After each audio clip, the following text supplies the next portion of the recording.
Chers amis, à Hollywood, il se répète une courte phrase, un aphorisme qui est censé guider les artistes en les aidant à survivre et partant à transformer leur talent en succès. On l'appelle « The Two Rules of Hollywood », les deux règles d'Hollywood. Au départ, quand je l'ai entendu, comme souvent, je me suis dit que c'était un symptôme de ce bullshit qui est si éminemment pratiqué dans nos sphères. Mais comme ces derniers temps, je l'ai entendu répété par des producteurs, réalisateurs, scénaristes, monteurs et autres professionnels dont j'admire l'intelligence et le travail, j'y ai réfléchi à nouveau et me suis dit que j'allais vous en parler.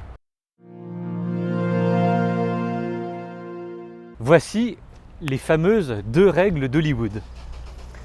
Don't be desperate and don't be boring. Alors il faut savoir que ce sont deux mots bien plus polysémiques que leur traduction immédiate en français. Il serait en l'occurrence inexact de les traduire respectivement par désespéré et ennuyeux. Commençons par le second, boring. Pour comprendre dans quel sens les cinéastes l'emploient, il faut se demander quels sont les éléments qui font qu'un kidam dans la jungle hollywoodienne obtient du succès. Et quand tu poses la question à ces professionnels, la réponse est à peu près unanime. C'est d'abord évidemment la qualité de ton travail, mais les opportunités de travail, autant dire la possibilité de prouver cette qualité, tient à ta capacité à te créer un réseau. Et l'injonction « don't be boring » s'applique à l'une et l'autre.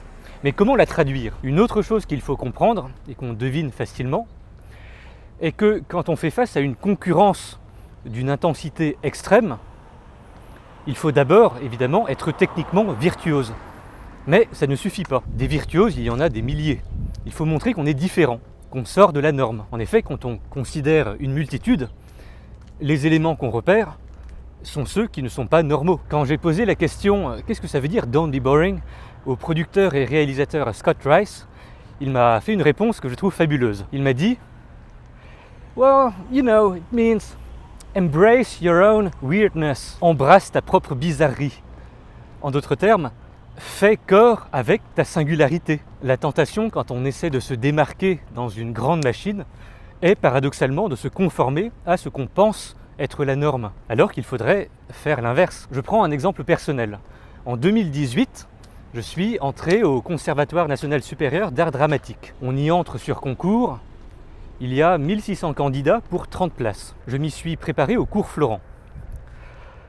Parmi ceux et celles de mes camarades qui, si virtuoses soient-ils, ont choisi de présenter telle ou telle scène parce qu'ils pensaient que c'était un choix intelligent, que ça les mettrait en valeur, que ça plairait au jury, aucun n'est entré. En revanche, ceux et celles qui sont entrés ont ceci en commun d'avoir présenté des scènes qui leur plaisaient, qu'ils avaient envie de défendre, au mépris de toute stratégie. Et c'est une règle qui, à ma connaissance, ne souffre aucune exception. On l'a vu dans la première vidéo de cette chaîne.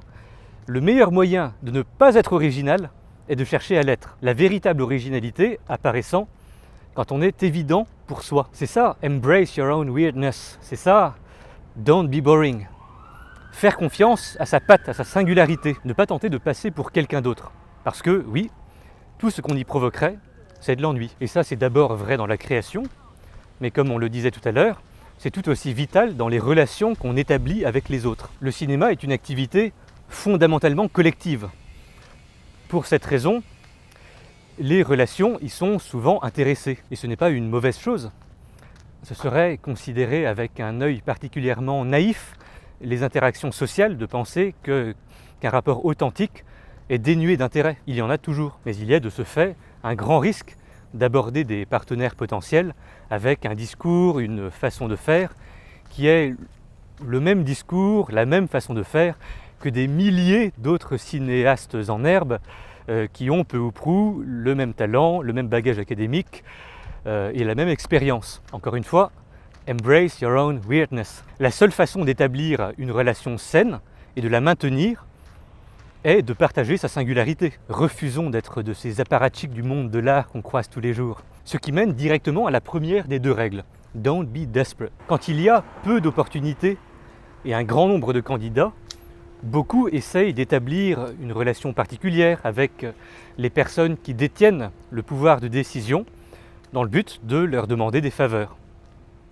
Ça peut marcher, mais c'est rare. Je vais vous raconter une petite histoire. Quand le projet d'adaptation de la saga Hunger Games a été émis, de grands réalisateurs ont été approchés par la production et Gary Ross n'était pas l'un d'entre eux. Mais pas du tout. Mais il avait très envie de le faire. Est-ce qu'il a supplié les studios? Non. Il n'a même pas demandé. Avec ses propres fonds, il a organisé et tourné ce qu'on appelle un spec film, c'est-à-dire une vidéo, un court-métrage qui peut être considéré comme un extrait de son film idéal. Et pour cela, il a véritablement développé une esthétique, fait appel à des acteurs stars, ce qui lui a permis de présenter sa vision du film, ce qu'il rêvait de voir à l'écran. Et il l'a envoyé. Ce n'était pas du tout l'esthétique qui était prévue par les studios et qui était déjà en cours d'élaboration. Gary Ross a été pris. Et pourquoi est-ce que je vous raconte ça? Parce que quand on dit « don't be desperate », il s'agit de ne pas se mettre dans la position de celle ou celui qui supplie. D'ailleurs, au lieu de « desperate », on pourrait dire « needy », nécessiteux. C'est une injonction qui nous invite à envisager l'échange d'une autre façon. Au lieu de dire « donne-moi s'il te plaît quelque chose à faire », disons « je serais ravi de faire quelque chose pour toi ». C'est ce que nous disions d'ailleurs dans la vidéo pour le public ou pour soi. Quand on interagit avec le monde par contribution, on ne fait jamais d'erreur. Et parfois, on établit un lien. Scott Rice, sur cette première règle d'Hollywood, disait It's not about what they can do for you, it's about what you can do for them. C'est ce qu'on doit avoir en tête, et surtout dans le cœur, quand on pitch un projet, par exemple. Ça change tout. J'aime ton travail, voici le mien. Si tu cherches un collaborateur, je suis là. Ça a l'air d'une pirouette rhétorique, mais ça change fondamentalement le rapport qu'on établit avec l'interlocuteur. Je ne demande pas du travail, je dis mon intérêt et je propose mes services. Bien, je serais très curieux de savoir ce que vous en pensez. Dites-le moi, s'il vous plaît, en commentaire. Enfumage ou bon conseil? Vous avez une semaine pour méditer sur cela. Je vous retrouve samedi prochain.